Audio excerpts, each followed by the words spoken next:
Bismillahirrahmanirrahim. Assalamualaikum warahmatullahi wabarakatuh. Alhamdulillah rabbil alamin wa bihi nasta'inuhu ala umuri dunya waddin wassalatu wassalamu ala al-mab'uts rahmatan lil alamin nabiyyina Muhammadin wa ala alihi wa sahbihi wa man tabi'ahum bi ihsanin ila yaumiddin, amma ba'd. Kaum muslimin dan muslimat, para pendengar radio An-Nasihah dimanapun Anda berada, alhamdulillah kita kembali bersyukur dan memuji Allah Subhanahu wa taala atas berbagai nikmat demi nikmatnya Allah berikan kepada kita, sehingga tak terasa pada hari ini kita telah memasuki hari ke-22 bulan Ramadan.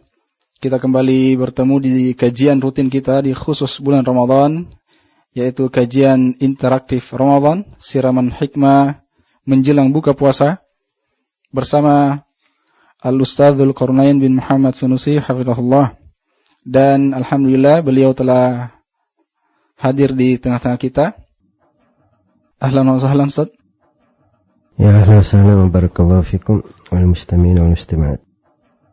Baik pendengar sekalian, insyaallah pada hari ini kita akan mengangkat tema tentang surga dan keindahannya.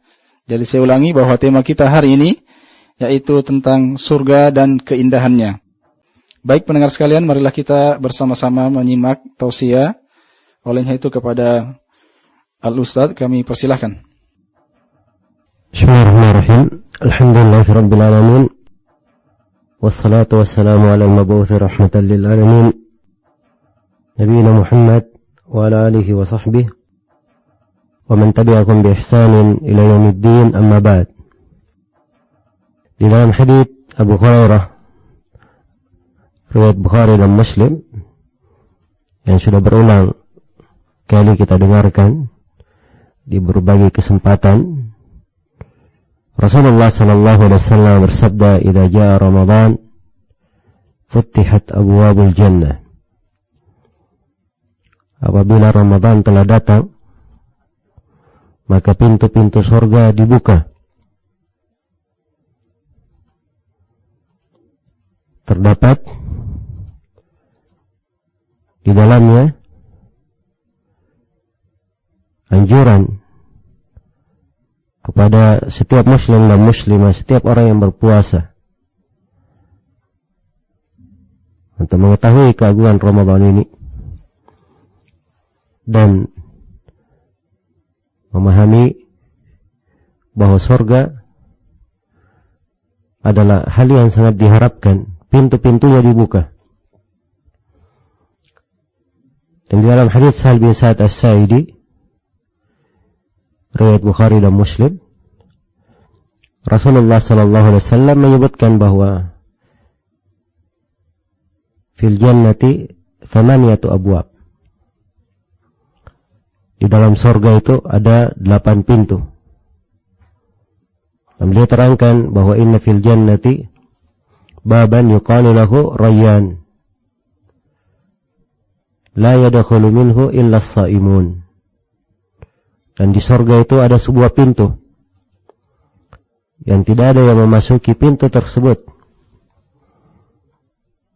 kecuali, atau pintu itu disebut dengan nama pintu Ar-Rayyan, tidak ada yang memasuki pintu tersebut kecuali orang-orang yang berpuasa. Maka ini adalah anjuran-anjuran mengingatkan kita semua akan surga Allah Subhanahu wa taala. Yang mana surga ini adalah kenikmatan dan dambaan serta akhir dari tujuan seorang hamba. Apa saja yang dia kerjakan di dunia ini harusnya adalah hal yang mengingatkannya kepada akhiratnya, hal yang mengantarnya kepada surga Allah Subhanahu wa taala. Maka ini mana perlu didalami.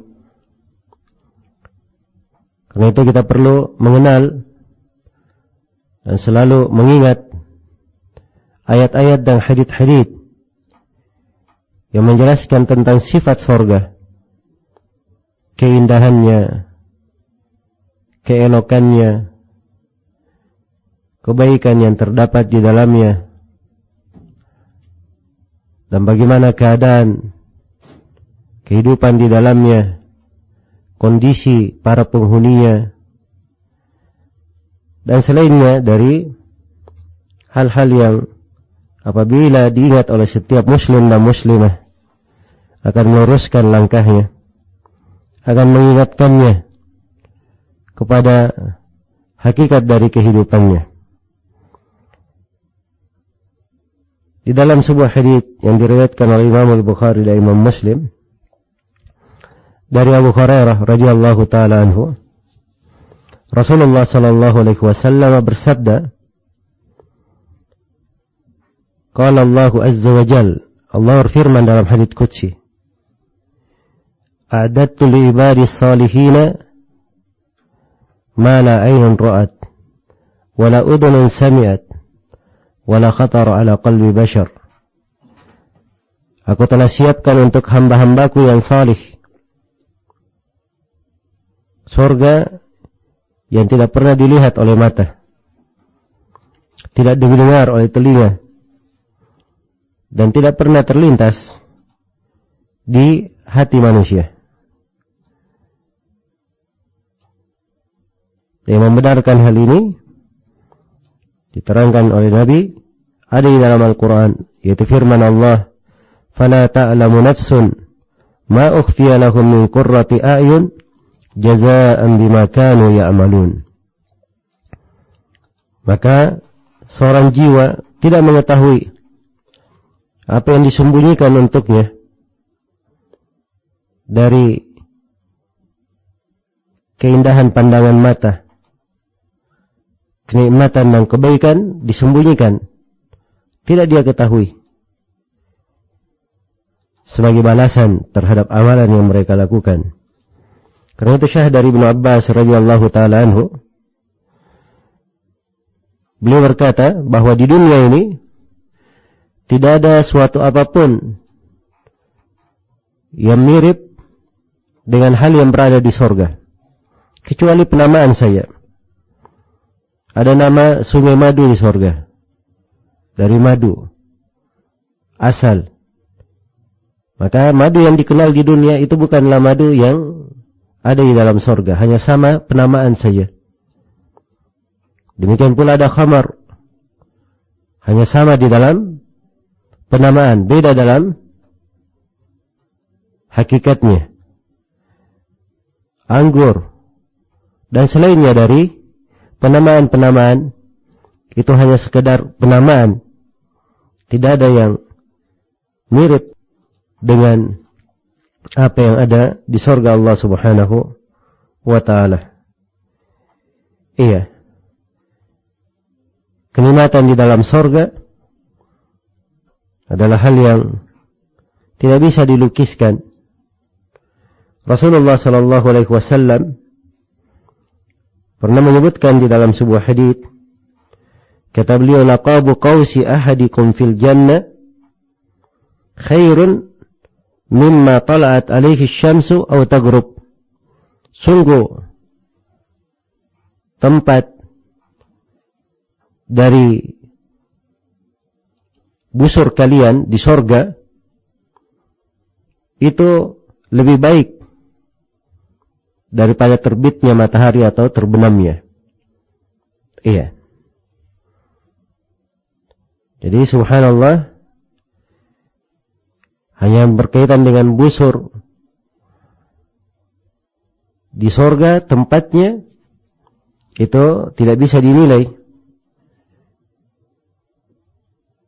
dan tidak bisa dibandingkan dengan terbitnya matahari atau terbenamnya matahari. Iya. Dan dari keindahan dan keutamaan terhadap orang-orang yang berpuasa, Allah Subhanahu wa ta'ala meninggikan derajat mereka dan diberikan kedudukan khusus, sehingga mereka masuk di dalam surga melalui pintu Rayyan, pintu khusus untuk orang-orang yang berpuasa. Dan tidak ada yang melalui pintu tersebut kecuali orang-orang yang berpuasa saja.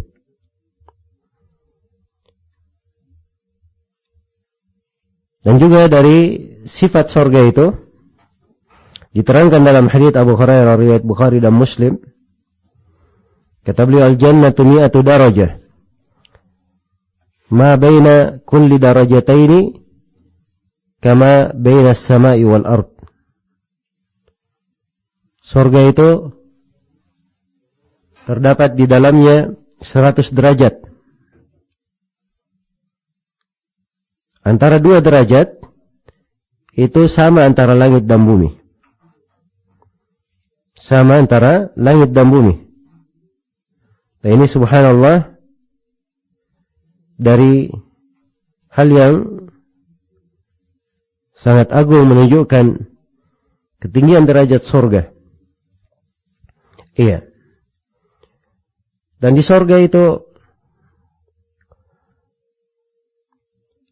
penduduknya berada di dalam bangunan-bangunan berupa istana, kamar-kamar. Iya. Dan bangunannya adalah suatu hal yang sangat menakjubkan. Di dalam hadits Abu Musa riwayat Bukhari dan Muslim, Nabi SAW menggambarkan inna lil mu'mini fil jannah la khaymah min lu'lu'ah wahidatin mujawwafah tuluha 60 milan fiha ahlun wa yatufu alaihim al-mu'min fala yara ba'duhum ba'dha.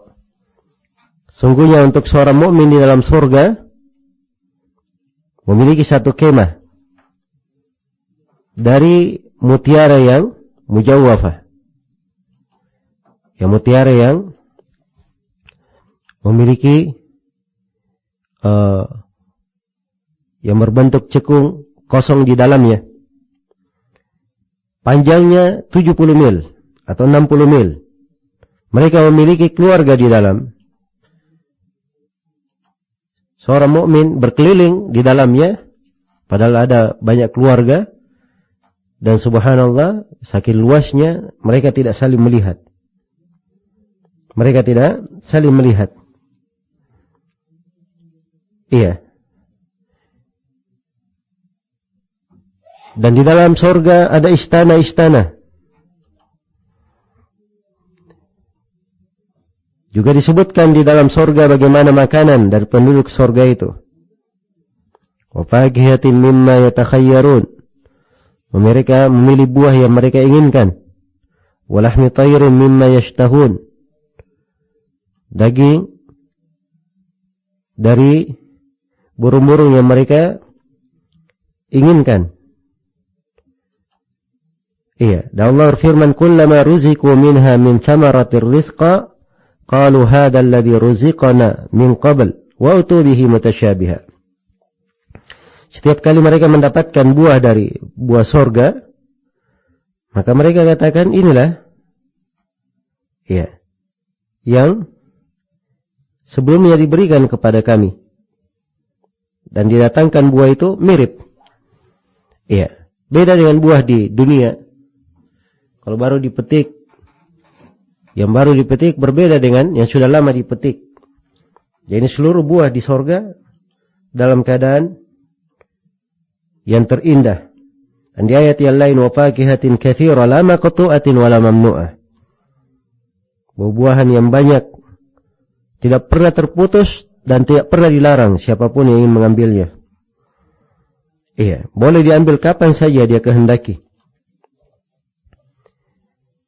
Nah, kapan mereka inginkan, maka bisa langsung dipetik. Mudah untuk dipetik. Dan tidak ada habisnya, tidak pernah terputus buah-buahan tersebut.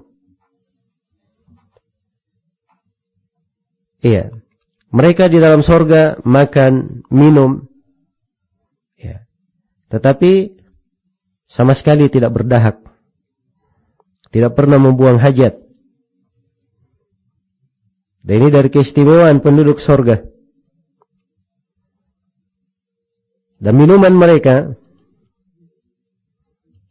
adalah dari ragam minuman yang sangat indah dan sangat lezat. Sebagian ayat disebutkan kana mizajuha kafura, minuman bersampur dengan kafur.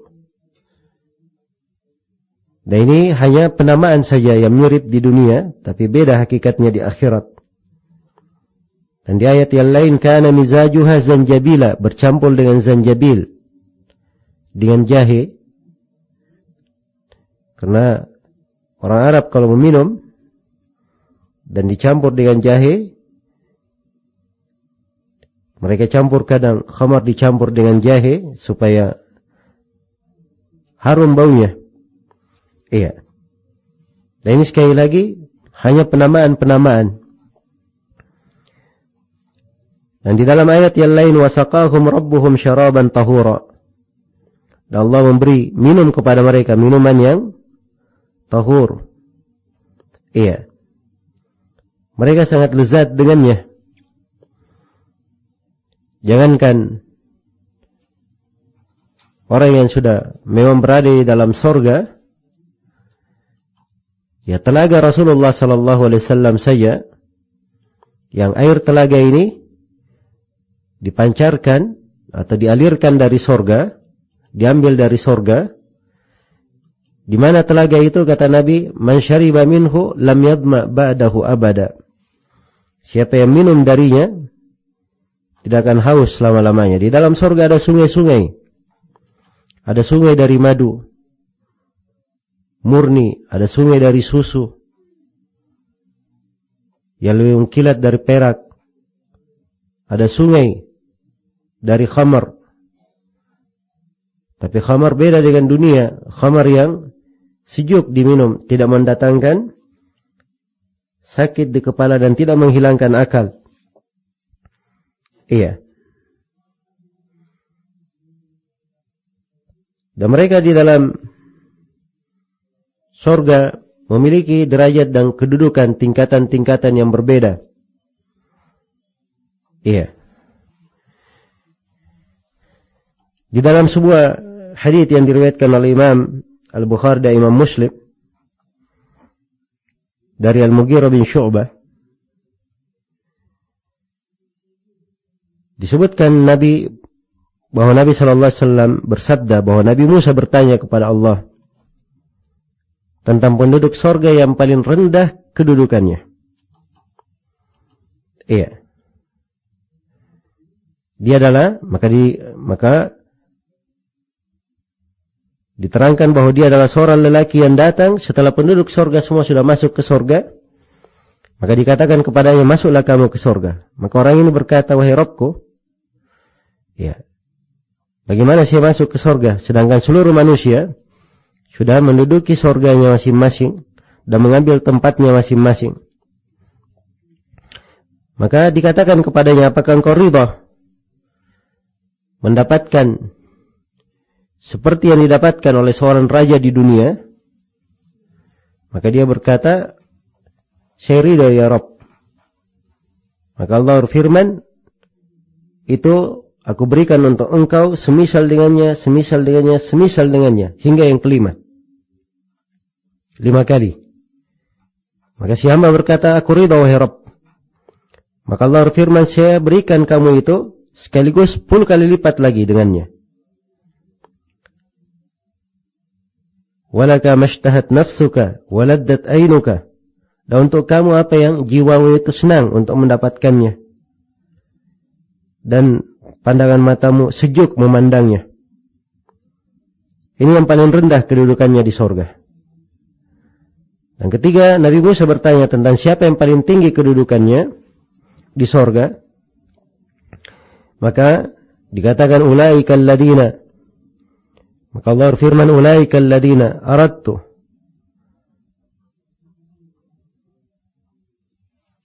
Gharastu karamatahum biyadi wa khatamtu 'alaiha. Mereka inilah yang saya inginkan, yang aku inginkan. Sungguhnya kemuliaan mereka aku tanam sendiri dengan tanganku. Dan aku tutup hal tersebut untuk mereka. Iya. Tidak pernah dibuka. Falam tara ain, walam tasma' udhun, walam yakhtar ala qalbi bashar. Tidak ada mata yang pernah melihatnya, tidak ada telinga yang pernah mendengarnya, dan tidak pernah terlintas di hati manusia. Dan di dalam sorga, setiap orang memiliki keinginannya masing-masing, dari syahwat makan, minum, dan syahwat terhadap perempuan, terhadap pasangannya. Karena itu mereka memiliki pasangan-pasangan di dalam sorga. Allah berfirman, walahum fiha azwajun mutahharah. Mereka di dalam sorga memiliki pasangan-pasangan yang disucikan. Dan Allah berfirman, wa zawwajnahum bihurin 'ain. Dan kami nikahkan mereka dengan bidadari. Iya. Kami nikahkan mereka dengan bidadari. Dan ini berbicara tentang bidadari, sifat yang sangat banyak diterangkan di dalam ayat maupun hadits. Dari keindahan, keelokan. Iya. Cukuplah sabda Nabi SAW, di mana beliau bersabda, "Law ittala'at imra'atun min nisa'i ahli al-jannah ila al-ard, lama'alat ma bainahuma rihan." Andai kata seorang perempuan dari penduduk sorga melihat ke bumi, maka antara langit dan bumi akan dipenuhi dengan bau harum. Iya. Dan disebutkan bagi penduduk sorga, walikulli imri'in minhum zawjatani yura mukhu sukihima min wara'il laham. Dan setiap dari mereka memiliki 2 istri yang tulang kakinya itu terlihat dari belakang dagingnya,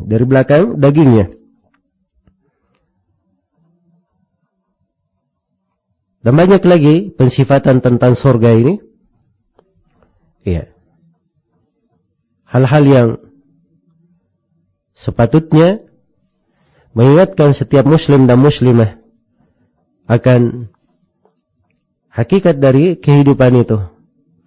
Dan apa yang dimaksud dengan hidup. Dunia ini akan berujung dan berakhir kepada suatu yang kekal abadi. Dan hanya ada 2. Allah berfirman, fariqun fil jannati wa fariqun fis sa'ir.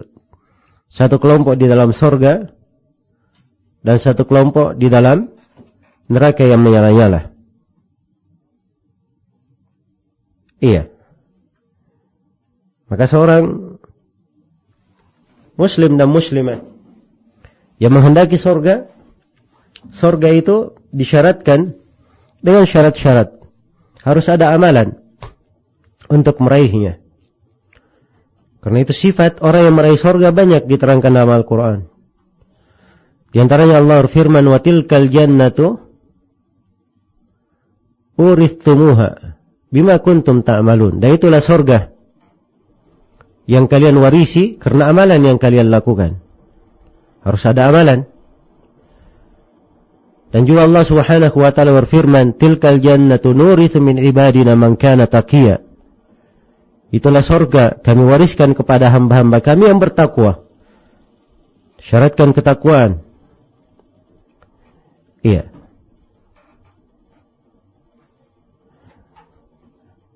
Dan di ayat yang lain Allah berfirman, salamun alaikum bima sabartum fa ni'ma uqubad dar. Setelah masuk ke dalam surga, maka dikatakan oleh para malaikat, keselamatan untuk kalian, wahai penduduk surga, karena kesabaran kalian.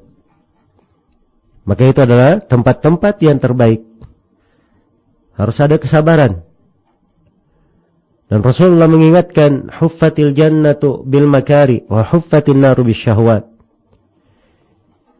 Surga itu diitari dengan hal yang penuh atau diitari dengan hal yang tidak disenangi, sedangkan neraka diitari dengan syahwat. Iya. Maka siapa yang menginginkan surga, dia harus berbekal dengan amalan salih. Sebab ini tidak didapatkan dengan angan-angan, didapatkan dengan amalan. Siapa yang ingin mendapatkan bidadari, dia harus membayar maharnya di dunia. Iya. Dan ini semuanya adalah hal yang hendaknya selalu disiapkan oleh seorang hamba. Tapi yang menjadi masalah, kita berada di dunia sering dilalaikan akan hakikat dari kehidupan kita. Iya. Seakan-akan dunia adalah tempat seorang itu kekal abadi. Padahal apa yang didapatkan oleh seorang di dunia ini, semuanya akan sirna.